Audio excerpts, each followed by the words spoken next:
Bismillahirrahmanirrahim. Assalamualaikum warahmatullahi wabarakatuh. Bagaimana kabarnya anak-anak semua hari ini? Insya Allah semuanya dalam keadaan sehat ya. Kita langsung saja melanjutkan materi pekan lalu. Kalau pekan lalu kita sudah membahas tentang iman kepada hari akhir, hari ini kita akan membahas tentang iman kepada qada dan qadar. Tapi sebelumnya mari kita bersama-sama ucap basmalah. Bismillahirrahmanirrahim.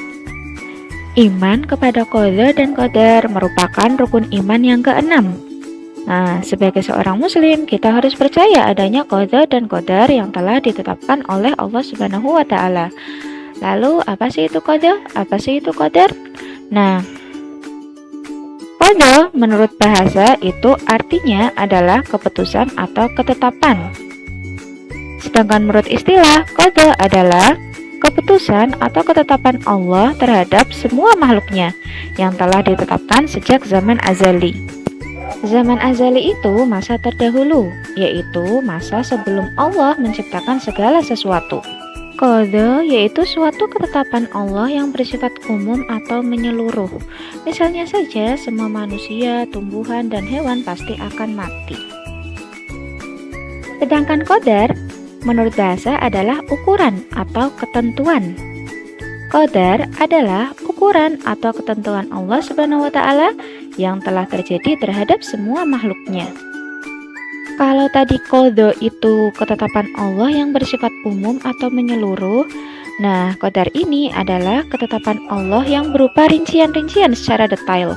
Misalnya, semua makhluk hidup akan mati dengan cara seperti apa.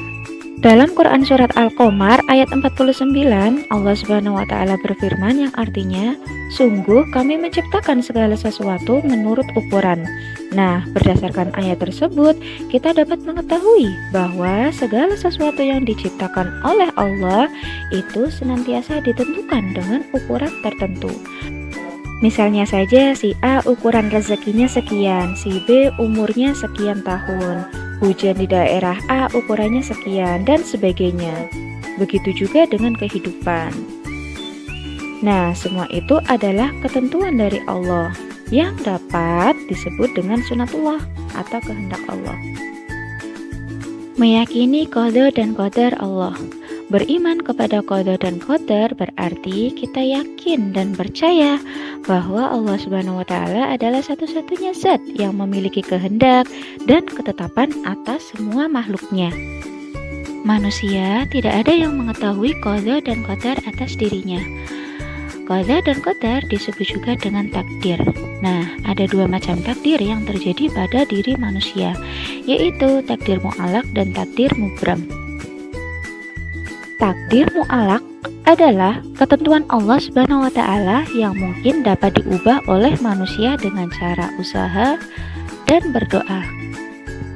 Sedangkan takdir mubram adalah ketentuan dari Allah yang tidak dapat diubah oleh manusia. Contoh takdir mu'allaq. Tadi takdir mu'allaq apa? Yaitu ketentuan Allah yang mungkin dapat diubah oleh manusia dengan cara usaha dan juga berdoa. Misalnya saja, orang yang kurang pandai dapat menjadi pandai apabila ia mau rajin belajar. Atau orang yang memiliki rezeki sedikit dapat menjadi banyak apabila ia rajin berusaha dan bekerja keras. Kemudian contoh takdir mubram. Tadi takdir mubram itu adalah ketentuan dari Allah yang tidak dapat diubah oleh manusia. Contohnya itu seperti bayi lahir laki-laki atau perempuan. Kemudian kematian seseorang. Ada juga terjadinya hari kiamat. Itu semua adalah ketentuan Allah yang tidak dapat diubah oleh manusia. Nah, kita sebagai seorang muslim, kita harus senantiasa bertawakal, yaitu apa? Berserah diri kepada Allah setelah berusaha dan berdoa tentunya. Dan juga ikhlas menerima takdir yang telah ditentukan Allah untuk kita. Yaitu tadi pembahasan kita mengenai beriman kepada qada dan qadar.